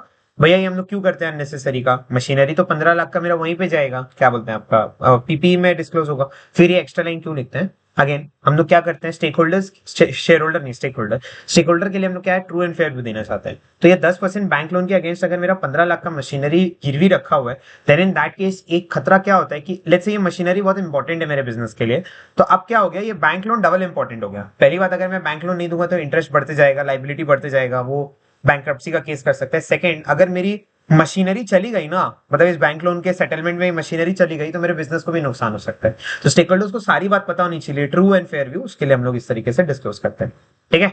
अच्छा, अब बीच में जो हमने आइटम छोड़े बहुत इजी है। Insurance claim receivable, other current asset, debts due by director और सीईओ, ये क्या होता है? Trade receivable. क्या ट्रेड रिसीवेबल का मतलब क्या होता है by definition? Debtors plus bills receivable. Debtors and bills receivable कब आते हैं? नॉर्मल कोर्स ऑफ बिजनेस में। क्या आपका डायरेक्टर एंड सीईओ आपको लोन देगा या आपसे लोन लेगा? कंपनी का बात कर रहा हूं, लोन कंपनी को लोन देगा या कंपनी से लोन लेगा, ये आपका नॉर्मल बिजनेस है? ये कोई बिजनेस होता है? तो in that case debts due by director या सीईओ कहां पे आएगा? अगर उसने लोन दे रखा है, यहां पे बाय द वे क्या है, डेट्स ड्यू बाय डायरेक्टर, मतलब हम लोग को मिलेगा, कंपनी को मिलेगा, तो ये क्या हो जाएगा, long term loans and advances या short term loans and advances, एक तरीके से हम ऐसा बोल सकते हैं। तो भैया ये आपने अलग से क्यों डिस्क्लोज किया? देखिए, अब इसमें एग्जाम में कभी क्वेश्चन नहीं आना चाहिए, ये मैं आपके एक्स्ट्रा नॉलेज के लिए बता रहा हूं, ठीक है। अगर कोई भी ऐसा डायरेक्टर, सीईओ या कंपनी का ऑफिसर या एम्प्लॉय होता है ना, तो वो कंपनी का खास होता है, राइट। तो उसको जो रेट ऑफ इंटरेस्ट ऑफर होता है या दिया जाता है वो थोड़ा मार्केट से अलग होता है। तो इसीलिए हम लोग इसको अलग से डिस्क्लोज करते हैं। तो हम लोग क्या करते हैं, बैलेंस शीट के नीचे या यहीं पे जहां पे हम लोग दिखेंगे लॉन्ग टर्म एडवांसेस, ऐसे ब्रैकेट करके लिख देंगे that this loan has been given by या given to director slash CEO. तो क्या होगा, कंपनी शेयर होल्डर्स या स्टेक होल्डर्स को पता चलता है कि अच्छा ये हमने 50 लाख के लोन बांट रखे हैं, लेकिन 40 लाख तो डायरेक्टर ले रखा है, डायरेक्टर को लोन की क्या जरूरत है, इसका मतलब डायरेक्टर कहीं घपला तो नहीं कर रहा है। उस तरीके से हम लोग ट्रू एंड फेयर भी देते हैं। अनअमोर्टाइज्ड एक्सपेंसेस एंड लॉसेस, पहली बात अकाउंटिंग स्टैंडर्ड अलाउ नहीं करता है अनअमोर्टाइज्ड एक्सपेंसेस या लॉसेस को रखना, बट क्या करें, शेड्यूल 3 में आपके बुक्स में मेंशन्ड है। तो ये कहां पे जाएगा, अदर करंट एसेट में या फिर अदर नॉन करंट एसेट में, डिपेंड करता है कि वो कितना बड़ा चीज है। ठीक है, अगर वो 20 साल में अमोर्टाइज होगा तो वो अदर नॉन करंट एसेट हो गया, 19 साल वाला 1 साल वाला अदर करंट एसेट हो गया। बट एक ऐसा चीज है जो 6 महीने में अमोर्टाइज हो जाएगा तो वो पूरा अदर करंट एसेट में आएगा। ये हमने ऊपर ऑलरेडी डिस्कस कर लिया है। अब देखिए लाइन से कुछ आइटम मिलेंगे आपको। रॉ मटेरियल, एग्जांपल लेते हैं, लेट्स से चिप्स। ठीक है, तो आलू, वर्क इन प्रोग्रेस मतलब छिला हुआ आलू, फिनिश्ड गुड्स मतलब less, stock in trade, less को पैकेट में डाल के कार्टन में रख के रेडी रखा हुआ है, मतलब वो बिकने वाला है, मतलब वो स्टॉक मैंने बांट रखा है लेकिन अभी तक बिका नहीं है। ये सारी चीजें क्या होती है, इन्वेंट्रीज का पार्ट होती है। So these are all inventories, मैं जस्ट डिस्कस कर दे रहा था। ठीक है, अच्छा अब क्या होता है ना, ये मैंने एक एक्स्ट्रा पॉइंट खुद से ऐड किया है, ये बुक्स में नहीं है। ठीक है, गुड्स एंड मतलब मैं आ रहा हूं सब पे। स्टोर्स एंड स्पेयर्स क्या होता है, these are a part of inventories. अब बहुत लोग को लगता है स्टोर्स एंड स्पेयर्स तो मेरा छोटे छोटे एसेट होने चाहिए, नहीं, वो इन्वेंटरीज होता है। ये एएस ने स्पेसिफाई कर रखा है। गुड्स इन ट्रांजिट का मतलब क्या होता है, 30 मार्च की रात को आपने गुड्स भेजा कन्याकुमारी से कश्मीर के लिए, कश्मीर में आपका कोई दुकान है उसके आप भेजे, पहुंचेगा 2 दिन बाद। 31 मार्च रात को 12 बजे क्या हुआ, आपका गुड्स दिल्ली पहुंचा, सड़क पे है, अब आपका वो रिसीव हुआ नहीं है, तो आप बोल नहीं सकते कि बेच दिया। आपकी इन्वेंट्री में गोडाउन में पड़ा नहीं है, तो अब उसको फिजिकल काउंटिंग में आएगा नहीं, तो गुड्स इन ट्रांजिट कहां जाएगा, वो भी इन्वेंट्री का पार्ट है। बट क्या होता है, कभी कभी हम लोग कंफ्यूज हो जाते हैं stock in trade and goods in transit का मतलब।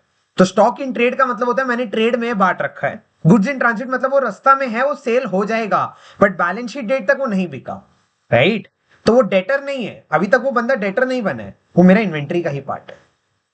आई hope I am able to explain. मतलब लेट अस से आपने 1000 रुपए का सामान भेजा है, राइट, राम को भेजा है, अब राम को मिला नहीं है बैलेंस शीट डेट तक, तो आप राम को 1000 रुपए एज अ डेटर नहीं डिस्क्लोज कर सकते हैं, मतलब एज अ डेटर आप नहीं डिस्क्लोज कर सकते हैं।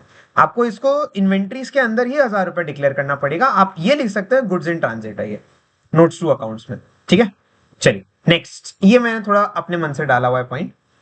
लूज टूल्स जनरल, ये आता है आपका इन्वेंट्रीज के अंदर। लूज टूल्स का मतलब क्या होता है, स्क्रू ड्राइवर, पेच, प्लास या जो भी, उसके बाद आपका रेंच।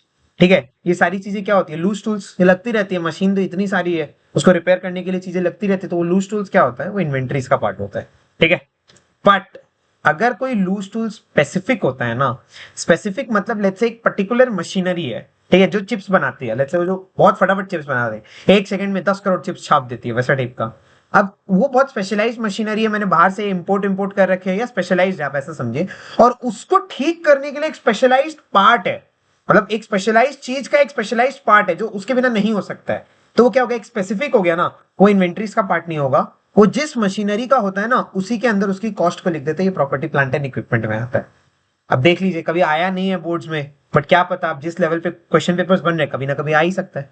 अच्छा, प्रोविजंस कहां पे आते हैं, very important. So basically provision for tax आपने पढ़ा, ये कहां पे डिस्क्लोज होता है आपका, अदर करेंट लाइबिलिटीज और under current liabilities, right, very simple. अब क्या होता है ना, एसेट्स में लेट्स से आप नोट्स टू अकाउंट्स में, ठीक है, नोट्स टू अकाउंट्स में आप हैं, एसेट्स में आप पीपीई को डिस्क्लोज कर रहे हैं, तो आप कैसे डिस्क्लोज करेंगे, पीपीई ग्रॉस 100 रुपया, तो लेस करेंगे आप प्रोविजन फॉर डेप्रिसिएशन है। भैया प्रोविजन का तो क्रेडिट बैलेंस होता है, वो तो लाइबिलिटी में डिस्क्लोज होना चाहिए, बट जब आप टी शेप में भी करते थे तो आप प्रोविजन फॉर डेप्रिसिएशन को मशीनरी से डिक्रीज करके दिखाते थे, प्रोविजन फॉर डाउटफुल डेट्स या provision for discount on debtors को डेटर्स से माइनस करके दिखाते थे। सेम लॉजिक यहाँ पे अप्लाई होगा, लेट्स से 10 रुपया, तो आप 90 रुपीज ही पीपीई में डिस्क्लोज करेंगे, तो आप नेट ऑफ करके दिखा सकते हैं इस चीज को। ठीक है, तो ये नोट्स टू अकाउंट्स में प्रॉपर्ली दिखना चाहिए इस चीज को।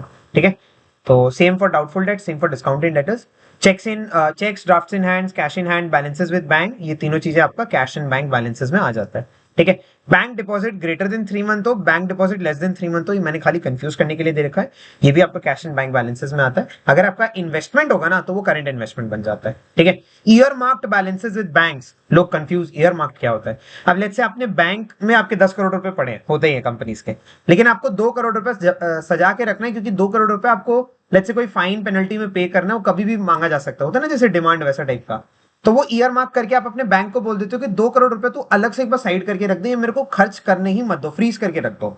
तो वो हो गया ईयर मार्क बैलेंसेस, वो भी कैश एंड बैंक का ही पार्ट हो गया। मार्जिन मनी, मतलब मार्जिन मनी क्या होता है, लेटेस्ट से आपने कोई लोन लिया तो बैंक बोलता है यार अब तुम 10 करोड़ रुपए, 10 करोड़ नहीं, मतलब आपने 50 करोड़ का छोटा सा लोन लिया, रिलायंस के लिए 50 करोड़ रुपए कुछ नहीं है। अब 50 करोड़ रुपए का स्टॉक कुछ भी लोन लिया आपने, तो बैंक वाला बोलता है यार कम से कम 1 करोड़ रुपया तेरे कैश में हमेशा, बैंक में हमेशा पड़ा रहना चाहिए, वरना मेरे को मजा नहीं आता, मेरे को हमेशा एक मार्जिन मनी चाहिए। तो वो आपका कैश एंड बैंक बैलेंसेस में आता है। अब मैंने बहुत कॉम्प्लिकेटेड एग्जांपल ले लिया, इसका एक सिंपल एग्जांपल ये हो सकता है, आजकल मिनिमम अकाउंट बैलेंस होता है, राइट। तो वो एक तरीके का मार्जिन मनी हो सकता है, एक तरीके से आप बोल सकते हैं। Prepaid expenses other current asset, under current asset. Dividend receivable other current asset. Advance tax other current asset, ठीक है। Short term loans and advances में भी इसको डिस्क्लोज कर सकते हैं, ठीक है। अलग अलग टीचर्स का अलग अलग पॉइंट ऑफ व्यू होता है, मेरे हिसाब से अदर करेंट एसेट ही होना चाहिए, ठीक है, मेरे हिसाब से, ठीक है। Interest on investments, interest on investments कहां जाएगा, अगर आपने अच्छे से बुद्धि लगाई ना, ये एसओपीएल में जाना चाहिए, ठीक है। ये एसओपीएल में अदर इनकम का पार्ट होता है। अब but let's say interest on investment ऐसे रैंडमली दे दिया, इसका अंदर इंटरेस्ट ऑन इन्वेस्टमेंट मिलना है, तो अगेन ये अदर करेंट एसेट्स का पार्ट हो जाएगा। सबसे इंपॉर्टेंट, अब आते हैं वापस ट्रिकी चीजों पर। Claims against the company but they are not acknowledged और they are challenged in court, मतलब अभी तक प्रूव नहीं हुआ है, so this is my contingent liability. Like same CL लिखूंगा, आप कंफ्यूज हो जाएंगे। कंटिंजेंट लाइबिलिटी, भैया कंटिंजेंट लाइबिलिटी क्या होता है, ऐसा लाइबिलिटी जिसका हो, मतलब जो अभी तक लाइबिलिटी डिक्लेयर नहीं हुआ है, या ये लाइबिलिटी बनेगा या नहीं श्योर नहीं है, भैया उसके लिए तो प्रोविजन बनता है। आप प्रूडेंस भूल गए क्या भैया, प्रूडेंस भूल गए, नहीं नहीं नहीं, इतना लो चांस है ना कि उसके अब प्रोविजन भी बनाने का सेंस नहीं है। मतलब आप सोचिए, प्रोविजन फॉर बैड डेट्स 5% बनता है, और बैड डेट्स होने का संभावना 1% है, तो आप क्या 0.05% का प्रोविजन बनाएंगे, प्रैक्टिकली स्पीकिंग नहीं बनाते हैं आप। उसी तरीके से एक कंपनी ने आपके खिलाफ केस ठोक दिया, हम इस केस को एडमिट ही नहीं करेंगे, या उन्होंने कोर्ट में डाला, हमारा वकील सीधा सीधा बोल रहा है कि 99% आप जीत जाएंगे, तो उसके लिए आप लाइबिलिटी क्यों खड़ा करेंगे, ऐसा टाइप का चीज होता है, ठीक है। एंड उल्टा भी होता है, आपने किसी पे केस कर रखा है, आपका लॉयर बोल रहे हैं 99% हम लोग जीत जाएंगे, अभी तक श्योर नहीं है ना, तो वो कंटिजेंट एसेट बन जाता है। But contingent asset is not disclosed, contingent asset is not disclosed, contingent liability is disclosed. भैया क्यों, प्रूडेंस। कंटिजेंट एसेट, एक कंपनी जानबूझ के क्या करेगी, 31 मार्च से पहले हर जगह केस ठोक के बैठ जाएगी, 100 कंपनियों पे केस ठोक देगी, और उसका लॉयर को खरीद लेगी, लॉयर को बोलेगी सब में 99% लिख के दे दे, और बोलेगी लो भैया 10 करोड़ की हमारी बैलेंस शीट है, 100 करोड़ रुपए मेरे पास कंटिजेंट एसेट है, शेयर होल्डर खुश, मार्केट वैल्यू बढ़ गई, और शेयर का दाम मैनिपुलेट हो गया। क्या लॉजिक है, प्रूडेंस कहां गई। इसलिए कंटिजेंट लाइबिलिटी डिस्क्लोज होती है, कंटिजेंट एसेट नहीं। Always provide for possible losses, never account for possible gains. अच्छा, next same, bills receivable discounted from bank. अब सबको इसको क्या करते हैं, ट्रेड रिसीवेबल में डाल देते हैं, या फिर कैश एंड बैंक में डाल देते हैं। यार bills receivable discounted from bank का मतलब क्या होता है, लेट्स से सुजल है, सुजल एक पार्टी है, ठीक है, लेट्स से ये सुजल है, सुजल ने क्या किया, हर्ष को एक वो दिया था, बिल्स रिसीवेबल उसने ट्रांसफर किया था। अब हर्ष ने क्या किया, ये एक सेकंड, आपको स्क्रीन पे दिख नहीं रहा होगा, हाँ। अब हर्ष ने क्या किया, हर्ष ने बिल्स रिसीवेबल जाके बैंक को दे दिया, और बैंक से डिस्काउंट करा लिया। क्लास 11 का कॉन्सेप्ट है, थोड़ा सा डिस्काउंट देके बैंक से डिस्काउंट, थोड़ा सा इंटरेस्ट या चार्जेस कटवा के बैंक से उसने डिस्काउंट करवा लिया, ठीक है। अब क्या हुआ, लास्ट में सुजल ने डिसऑनर कर दिया, तो there is always a contingent liability कि डिसऑनर होगा या नहीं होगा। तो उस केस में बता रहा हूं, बाकी सारी एंट्रीज एंड सब सही रहेगा, कैश एंड बैंक में ही डिस्क्लोज होता है। बट अगर कोई ऐसा चीज है जो जो कोई एक ऐसा बिल्स रिसीवेबल है जो चांसेस है कि वो हो जाए, जो डिसऑनर हो सकता है, राइट, जो अभी तक पेमेंट हुई नहीं है उसकी, तो there is always a chance for dishonour, तो उसको हम लोग डिस्क्लोज करते हैं। ये बहुत ट्रिकी पॉइंट था, ठीक है। अच्छा, वेरी इंपॉर्टेंट, बट अब इसमें कंफ्यूजन नहीं होता, पहले होता था। Propose dividend, propose dividend is always a not even a contingent liability now, ठीक है। जैसे ये दोनों ना कंटिजेंट लाइबिलिटी है, propose dividend is just disclosed in the notes to accounts, मतलब एक नोट देना होता है बस कि देखो हमने इतना डिविडेंड प्रपोज किया है, वो लाइबिलिटी नहीं है। क्यों, डिविडेंड का जो प्रोसेस होता है ना, वो ये होता है कि डिविडेंड पहले प्रपोज होता है, वो फिर एनुअल जनरल मीटिंग जो शेयर होल्डर्स की होती है उसमें जाके अप्रूव होगा या रिजेक्ट होगा। अब एनुअल जनरल मीटिंग होती है बहुत दिन बाद, ये मैं कैश फ्लो में अच्छे से डिस्कस कर लूंगा, बट ये होती है मीटिंग बहुत दिन बाद, तो तब तक ये लाइबिलिटी बनी नहीं है, ठीक है, तो इसीलिए। या फिर इन शॉर्ट अगर मैं बोलूं ना, प्रपोज डिविडेंड, फाइनल डिविडेंड तब बनता है जब मैं 31 मार्च को अकाउंट्स क्लोज कर दूं। तो अब अकाउंट्स क्लोज में मैं कैसे बताऊं कि कितना डिविडेंड होगा, तो ये लाइबिलिटी नहीं है, ठीक है। अच्छा, एडवांस टू सब्सिडरीज हमने सब कुछ डिस्कस कर लिया। फाइनली एक बार सारे ट्रिकी पॉइंट्स का यहाँ पे मैंने वो बना रखा है। Preliminary expenses, discount on loss on issue of debentures. पहले हम लोग को बोला जाता था कि इसको अमोर्टाइज कर सकते हैं, इसको कैरी फॉरवर्ड कर सकते हैं, इसको धीरे धीरे राइट ऑफ कर सकते हैं, नहीं कर सकते, इसको तुरंत राइट ऑफ करते हैं एसओपीएल के अंडर में, ठीक है। देख लीजिए यहाँ पे लिखा हुआ है अदर नॉन करेंट एसेट, इसको भूल जाइए, ठीक है। ये आई थिंक मैंने थोड़ा पुराना नोट अपने बुक्स के साथ से बनाया था, मेरे को अच्छे से याद है। Discount on loss on issue of debentures, आप इशू ऑफ डिवेंचर्स भी पढ़ते हैं, तुरंत लिखा हुआ है कैपिटल लॉस से तुरंत राइट ऑफ होगा। नॉट शोन एज मिसलेनियस नीचे मिस बी रिटर्न ऑफ, ठीक है। अनपेड डिविडेंड मैंने आपको बता दिया, share application money pending allotment बता दिया, प्रपोज डिविडेंड बता दिया। Now to be shown as notes not liability, capital advances under long term loans and advances, contingent liability and committee only in notes. Commitments भी हो सकता है, ठीक है। जैसे कमिटमेंट्स का एक एग्जांपल, लेट्स से एक कंपनी ने बोला कि ठीक है हम लोग 500 करोड़ रुपए का इन्वेस्टमेंट पटना में करेंगे, तो वो एक कमिटमेंट है, तो वो शेयर होल्डर को बस बताने के लिए तो हमने कमिट कर रखा है कुछ, हमने बता दिया, ठीक है। आजकल जुबान की कोई कीमत नहीं है, बट कमिटमेंट होता तो बता देता है। So that's it about balance sheet. ज्यादा खुश मत होइए, अभी तक हमने खाली बैलेंस शीट डिस्कस किया, but statement of profit and loss is very easy to be honest, ठीक है। Statement of profit and loss में क्या आता है अगर आप लोग को याद होगा, सबसे पहले आता है रेवेन्यू फ्रॉम ऑपरेशंस, उसको मैंने लिख के नहीं रखा, इट्स वेरी इजी। अब रेवेन्यू फ्रॉम ऑपरेशंस में क्या क्या आता है मैंने कॉन्सेप्ट्स में डिस्कस कर रखा है। सेल ऑफ गुड्स हो सकता है, सेल ऑफ सर्विसेज हो सकता है, ठीक है, या अदर ऑपरेटिंग इनकम हो सकता है, ठीक है, अदर ऑपरेटिंग इनकम भी हो सकता है। नेक्स्ट अदर इनकम आता है, अदर इनकम में आपका सारा अलग टाइप का इनकम, जैसे interest receive, dividend receive, rent receive, जो आपका प्राइमरी बिजनेस एक्टिविटी नहीं है वो सब आता है। फिर आपके अलग अलग टाइप के एक्सपेंसेस आते हैं, आपका चेंजेस इन स्टॉक, आपका depreciation, employee cost, finance cost, other cost जो भी आप बोल सकते हैं, तो उससे आपका आता है पीबीटी यानी कि प्रॉफिट बिफोर टैक्स, ठीक है, या नेट प्रॉफिट बोल सकते हैं, प्रॉफिट बिफोर टैक्स। उसमें से हम लोग माइनस कर देते हैं टैक्स, तो मेरा लास्ट में बचता है PAT which is profit after tax. अब इसके आगे की कहानी जो statement of profit and loss में होती है ना, वो यहाँ पे डिस्कस करके फायदा नहीं है, क्योंकि मेरा नेक्स्ट वीडियो होने वाला है comparative and common size statement का, वहां पे हम लोग इसको अच्छे से डिस्क्लोज कर सकते हैं, क्योंकि वहां पे इसका प्रैक्टिकल एग्जाम्पल मैं आपको दिखा पाऊंगा, यहाँ पे डिस्क्लोज करके उतना बेनिफिट नहीं। भैया आइटम तो मेरे को सारे समझ आ गए, वाओ वेरी गुड, बट मेरे को ये नहीं समझ आ रहा भैया इसका प्रैक्टिकल एप्लीकेशन होता कैसे है, ठीक है। इसका प्रैक्टिकल एप्लीकेशन होता कैसे और एग्जाम में किस टाइप का क्वेश्चन आता है। भैया एग्जाम में दो तरह का क्वेश्चन आ सकता है, एमसीक्यू आइडेंटिफिकेशन, आइटम का नाम दे दिया या बोल देगा non current liability, other current liability, which out of these 4 items are most suitable, तुमको सबसे सुटेबल आइटम को टिक करना होगा। या उल्टा दे सकता है, आइटम दे दिया, तुम बोलो कहां पे डिस्क्लोज होगा, 5 आइटम दे देगा, 5 मार्क्स के लिए दे सकता है, ठीक है। तीसरा जो टाइप ऑफ क्वेश्चन होता है वो बोलेगा ट्रायल बैलेंस तुमको दे देगा and they will ask you to show how it is presented. मैं एक एग्जांपल ले लेता हूं तुरंत, just at the top of my head मुझे जो याद आ रहा है। लेट अस से एक ट्रायल बैलेंस लेगा, उसमें वो लोग क्या बोलेगा, मतलब दो केस हो सकता है इसमें, या तो एक सिचुएशन बना देगा, जैसे हम लोग इशू और शेयर्स में डिस्कस करते हैं कि शेयर इशू किए, ब्ला ब्ला हुआ, कॉल्स इन अरियर हुआ, शेयर फॉर फ्यूचर हुआ, फाइनल बैलेंस शीट बना के दिखाओ। तो उसमें क्या होगा, जो हमने इतनी डिटेल में डिस्कस किया ना, authorised capital, issued capital, subscribe capital, फिर उसमें 2 पार्ट्स होगा, फिर लेस कॉल्स इन अरियर होगा, फिर ऐड शेयर फॉर फ्यूचर होगा, वो लिखाएंगे, और फिर लास्ट में एसेट्स के अंदर खाली करंट एसेट्स में बैंक दिखा देंगे, कैश एंड बैंक बैलेंसेस में। चलिए वो तो ठीक है।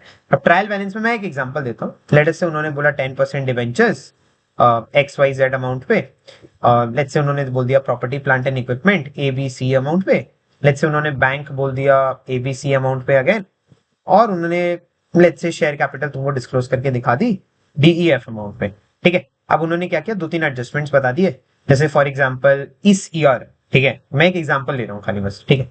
चलिए मैं इसको एक अच्छे फिगर से रिप्रेजेंट करता हूँ, 100, 150, 200, 100, ठीक है। अब लेट्स से उन्होंने क्या बोला, ड्यूरिंग द ईयर, ठीक है, during the year 50 debentures were paid of, ठीक है। इस लाइन का मतलब क्या है, एक बार आप सिंपल बताइए कि आपने 50 रुपए के debentures during the year paid of कर दिए थे, ठीक है। मतलब ये trial balance opening trial balance मैंने दिया है, ठीक है, और कुछ भी नहीं हुआ साल में, खाली आपने 50 रुपए के डिवेंचर्स को पेड ऑफ कर दिया। देन इन दैट केस क्या होगा, आपको बोलेगा शेड्यूल 3 बना के दिखाओ। तो पहले आप क्या करेंगे, शेयर कैपिटल है तो आप क्या करेंगे, इक्विटी एंड लाइबिलिटीज, सबसे पहले शेयर होल्डर्स फंड्स, उसमें कैपिटल नंबर 1 शेयर कैपिटल, ये तो एज इट इज रहेगा 100 रुपया। तो आप नोट्स टू अकाउंट्स में जाएंगे, मैं आपको प्रॉपर बता रहा हूँ कैसे होता है। नोट्स टू अकाउंट्स में आप जाएंगे शेयर कैपिटल में, पूरा लिखेंगे authorise share capital, issued share capital, subscribe share capital. अब उसके अंदर दो पार्ट्स बनाएंगे। यहाँ पे क्या है, subscribed and fully paid up. ठीक है, मैं बहुत क्विकली डिस्कस कर रहा हूँ। 100 रुपया, तो 100 रुपया यहाँ का डिस्क्लोज हो गया। ठीक है, नेक्स्ट क्या होगा, आप बोलेंगे डिवेंचर्स मतलब non current liabilities. Point number a long term borings. अब आप बोल देंगे नोट नंबर 2। ठीक है, नोट नंबर 2 आप दिखाएंगे 50 रुपया। कैसे 50 रुपया आया मैं आपको दिखाता हूँ। आप यहाँ लिखेंगे लॉन्ग टर्म बोरिंग्स। ठीक है, उसमें आप लिखेंगे 10% डिवेंचर्स, 100 रुपया। इनर कॉलम में less paid of during the year. अच्छा भैया, ये तो फाइनल अकाउंट्स ही है, खाली टी शेप की जगह मेरे को वर्टिकल फॉर्मेट में बनाना है। जी हाँ, यही पूरा कॉन्सेप्ट है। 50 रुपया, तो आप बोल देंगे 50 रुपया। ठीक है, तो ये हो गया आपका टोटल, ये हो गया आपका टोटल। ठीक है, जरूरी नहीं है टोटल मैच करे हमेशा, अनलेस एंड अनटिल कोई फुल फ्लेजेड क्वेश्चन हो ना, ऐसा जरूरी नहीं है टोटल मैच करे। इक्विटी एंड लाइबिलिटीज हो गया, एंड लास्ट में आपका एसेट्स। आप एसेट्स में क्या दिखाएंगे, पहले आप दिखाएंगे नॉन करेंट एसेट्स के अंदर प्रॉपर्टी प्लांट एंड इक्विपमेंट, उसके अंदर बच्चा हेडिंग है property plant and equipment. Point number 3 150 रुपया, सिंपल एडजस्टमेंट होगा। और फिर आप पॉइंट नंबर दिखाएंगे करेंट एसेट्स। करेंट एसेट्स के अंदर आप दिखाएंगे cash and bank balances. Cash and bank balances आप दिखाएंगे 150 रुपए का। कैसे, 200 रुपया था less debentures paid of during the year, तो 150 रुपया हो जाएगा। ठीक है, तो यहाँ पे आपका एक टाइप का टोटल आएगा। ये हो गया एक तरह का क्वेश्चन। एंड फाइनली अगर आपको ये डाउट होता है कि reserve and surplus and all कैसे काम करता है, जो मैंने आपके रिजर्व एंड सरप्लस जब मैं नोट डिस्कस करा था, तो मैंने बोला मैं आपको वीडियो के लास्ट में बताऊंगा। तो देखिए वीडियो के लास्ट आ गया है, मैं आपको बता देता हूँ। जैसे फॉर एग्जाम्पल लेटेस्ट से क्या होगा, आपका एसओपीएल है। ठीक है, अब उसमें 15 लाइन आइटम है। अब क्या होगा, 15 लाइन आइटम के बाद लास्ट में आपका प्रॉफिट आफ्टर टैक्स बचता है। तो जो प्रॉफिट आफ्टर टैक्स होता है, लेटेस्ट से वो आपका 150 रुपया आया। ठीक है, तो जब आपका बैलेंस शीट बनेगा, तो उसमें पहला हेडिंग क्या होता है, इक्विटी, सॉरी, हाँ, पहला हेडिंग होता है इक्विटी एंड लाइबिलिटी, उसके अंदर पहला हेडिंग होता है शेयर होल्डर फंड्स, उसके अंदर पहला हेडिंग होता है शेयर कैपिटल, उसके बाद नेक्स्ट हेडिंग होता है reserve and surplus. Reserve and surplus में गया नोट नंबर 2। आप नोट्स टू अकाउंट्स में आते हैं। ठीक है, एंड फिर क्या होता है, आप नोट नंबर 2 खोलते हैं रिजर्व एंड सरप्लस। उसमें फिर आप क्या बोलते हैं, ओपनिंग बैलेंस, मतलब रिजर्व एंड सरप्लस का कोई ओपनिंग बैलेंस होगा। लेट से ओपनिंग बैलेंस था 400 रुपया। ठीक है, फिर आप बोलेंगे add profit during the year. ठीक है, add profit during the year 150 रुपया, करेक्ट। तो आप 550 रुपया यहाँ पे डिस्क्लोज कर देंगे। ठीक है, 550 रुपया डिस्क्लोज कर देंगे। इस तरीके से एसओपीएल एंड बैलेंस शीट मैच करता है, मतलब कनेक्ट होता है। ठीक है, सेम है ना, आप खुद सोच के देखिए, जो आप प्रॉफिट एंड लॉस अकाउंट में लास्ट में नेट प्रॉफिट लाते थे, आप कैपिटल में जोड़ते थे। सेम फॉर पार्टनरशिप, जो आप लास्ट में जो फिगर आता है उसको आप कैपिटल में जोड़ते हैं, सारा प्रॉफिट एंड लॉस करके। सेम यहाँ पे होता है, बस इसकी जितनी भी एडजस्टमेंट्स है ना, वो बैलेंस शीट में नहीं होती है, वो सारी नोट्स टू अकाउंट्स में होती है। अब एकदम लास्ट एक्सट्रीम केस में आपको बता देता हूँ। लेट से आपका एक जनरल रिजर्व भी था। ठीक है, अब जनरल रिजर्व था, उसका जो ओपनिंग बैलेंसेस था वो लेट से 300 रुपीज था। एंड क्वेश्चन में बोला है कि आपने 70 रुपया, ठीक है, मतलब आपने 70 रुपीज एसओपीएल से जीएल में ट्रांसफर किया है। एडजस्टमेंट में गिवन है, ट्रायल बैलेंस में नहीं, एडजस्टमेंट में गिवन है। तो आप क्या करेंगे, less transfer to GR, less transfer to GR 70 रुपया। तो अब इसका टोटल कितना हो गया, 480 रुपया। और यहाँ पे आप क्या कर देंगे, एड ट्रांसफर फ्रॉम एसओपीएल 70 रुपया, तो 370 रुपया। भैया इसमें डिफरेंस क्या हुआ, टोटल तो आपका सेम ही रहेगा, राइट। अब आपके दिमाग में क्वेश्चन आएगा, तो टोटल तो सेम ही रहेगा। ये बात हो गई, शर्ट के पैंट से, शर्ट के पॉकेट से पैसा निकाल के पैंट के पैंट में डाल दिया, पैंट के पॉकेट में डाल दिया। ठीक है, nothing else, is just a change of the pockets, nothing else. ठीक है, तो ये कुछ केसेस थे मैंने आपके साथ डिस्कस किए। सो इसको समराइज करने का कुछ है नहीं, this was a very extensive discussion. ठीक है, on how the different items flow. ठीक है, I hope this video helps you. And अगर आपको लगता है कि आपको इस वीडियो से कुछ भी हेल्प हुई है, तो definitely let me know in the comment section. अगर आपको ऐसा लगता है कि आपको किसी पर्टिकुलर पॉइंट में डाउट है, आप डेफिनेटली कमेंट सेक्शन में पूछ सकते हैं, मैं उसका तुरंत से तुरंत ट्राई करूंगा रिप्लाई करने का। इन केस आपको लगता है ये वीडियो आपके लिए कोई भी वैल्यू एडिशन करता है, तो डेफिनेटली इसको अपने पीयर्स एंड क्लासमेट्स के साथ शेयर करें, ताकि वो भी इसका लुफ्त उठा सके।